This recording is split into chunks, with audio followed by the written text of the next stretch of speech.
On the 2nd of November in 2015, the 1916 play by the Irish writer Eva Gore-Booth, The Death of Fionavar, was performed as a staged reading at Cork City Jail. Now, Cork City Jail is where Constance Markievicz, sister of the playwright, spent time imprisoned during the Civil War. We missed the opportunity to perform the play closer to the date of its actual publication. The actual temporal setting was as evocative as the physical setting because we were able to put it on All Souls Day, and the play is actually set on Samhain. So we were in that mystical time when the division between this world and the next is at its thinnest, which is important to the play. The piece was performed by a combination of professional actors and students from the Drama and Theatre Studies Department here in UCC under the direction of Dr. Marie Kelly. We also had some alumni students in the performance, and it was directed by Julie Kelleher, who is the artistic director at the Everyman. The performance was made possible by the Irish Research Council from a fund for commemorative activities. Now, the play, The Death of Fionavar, was in fact a commemorative publication that appeared in May 1916, just a few weeks after the Rising. And it was decorated for this particular publication with drawings, and decoration is the word that Markievicz used. Markievicz herself did the illustrations while in jail. As we know, she was sentenced to death for her part in the Rising. She claimed to have done these beautiful black and white drawings using quills that she fashioned out of rook's feathers that she found in the prison yard. The play is dedicated to the martyrs of the Rising. There's a poem that prefaces the play in which Gore-Booth refers to those participants in the Rising as poets, utopians, bravest of the brave, dreamers turned fighters, but to find a grave. Now, that word utopia associated with Eva Gore-Booth recurs in 1927 in a better-known text by Yeats, the poem In Memory of Eva Gore-Booth and Con Markievicz. And the poem opens, light of evening, Lissadell, great windows open to the south, two girls in silk kimonos, both beautiful, one a gazelle. The gazelle being Eva Gore-Booth, for whom apparently Yeats nurtured a little bit of an infatuation. He never acted on it, however. The poem goes on to regret the grown beautiful girl's engagement with various political activities, including what he refers to in connection with Eva Gore-Booth, vague utopia, presumably the dream of the 1916 rebels. Now, the sisters met Yeats while they were still young women in Lissadell, and Yeats, to his great credit, recognized Gore-Booth's considerable literary powers, and he was influential in helping her get started in her very successful literary career. She published 9 well-received volumes of poetry. Her poetry and prose appeared in magazines, journals, newspapers all around the English-speaking world. She was extremely well-known, though we have forgotten her, a very popular poet. She also published 7 plays that would sometimes be published alongside poems. However, her success in getting the plays actually onto the stage was not as great as her publication record. In fact, there was one rather unfortunate back and forth between herself and the National Theatre about staging Unseen Kings, which they decided to pass on in the end. Nearly all of Gore-Booth's plays take Irish myth and legend as their source material. And she was very conscious of growing up in a kind of heroic landscape there in and around Sligo. She was particularly taken with the figure of Maeve, and who was supposedly buried in Knocknarea, not too far from Lissadell House. In fact, Gore-Booth used Maeve more than once as subject of her writing, and you will notice in the performance that Knocknarea is mentioned many times. Other physical landmarks in and around Sligo, such as Ross's Point, are also identified. Clearly, the play is set very concretely in that Sligo landscape. The Death of Fionavar is taken from a longer play about Maeve called The Triumph of Maeve, which was originally published in 1905.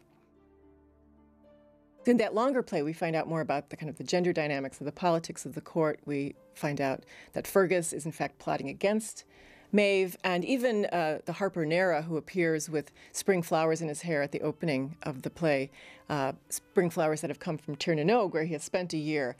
His descriptions of that land of the Sidhe appear to be maybe designed in order to tempt Maeve into thinking about conquering that realm. Certainly Maeve's responses to what Nera describes about the wonders of Tirnanog make her think that this is a much more wondrous land than any she has conquered or annexed previously. And so she does, in fact, make a siege on the land of the Sidhe. Of course, she fails. She falls into an enchanted sleep, having drunk from a stream at the entrance to Tir na nÓg. And she is visited in her dream by the spirit of Deirdre, a very important figure to Maeve. Maeve evokes Deirdre many times in the play.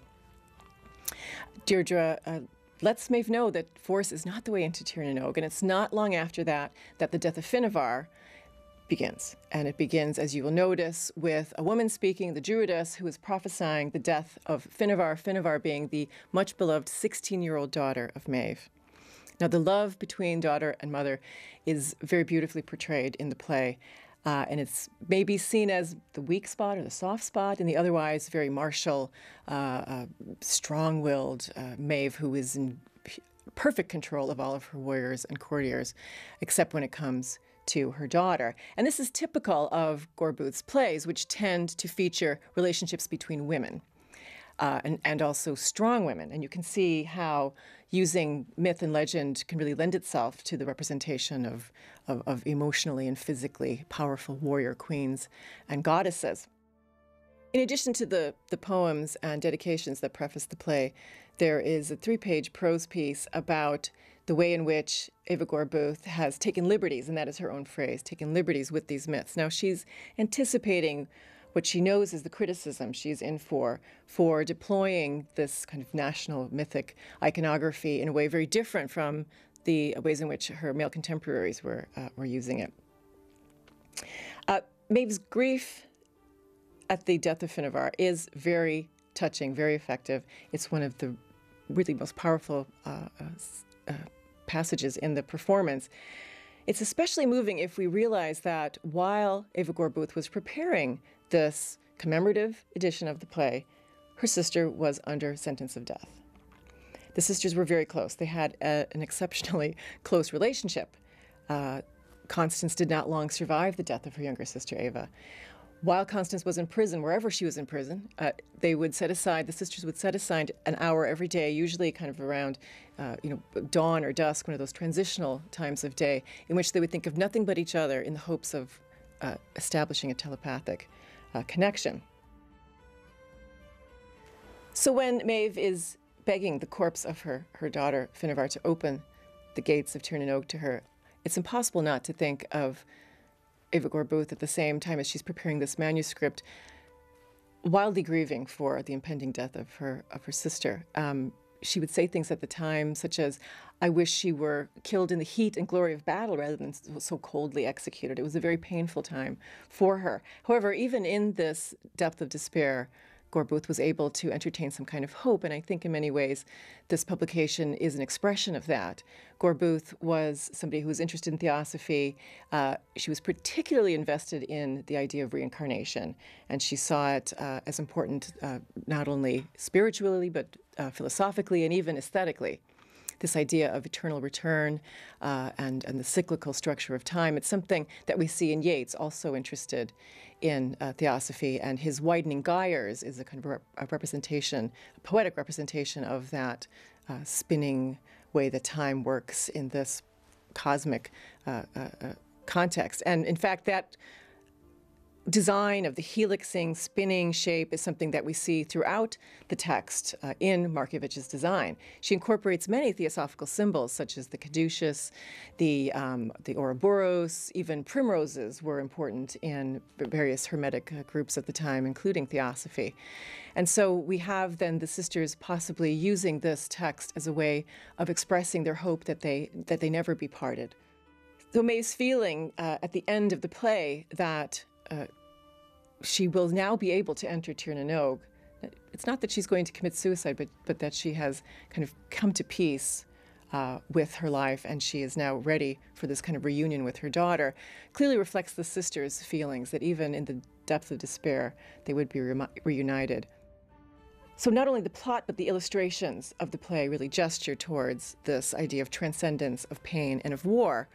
Often, really almost all the time, this play is read as anti-war, and I think that that's an overly simplistic way of looking at the text, especially if you read other writings of Gore-Booth's about both the Rising and in general this idea that peace is only possible through pain. She shared her sister's belief in the rising.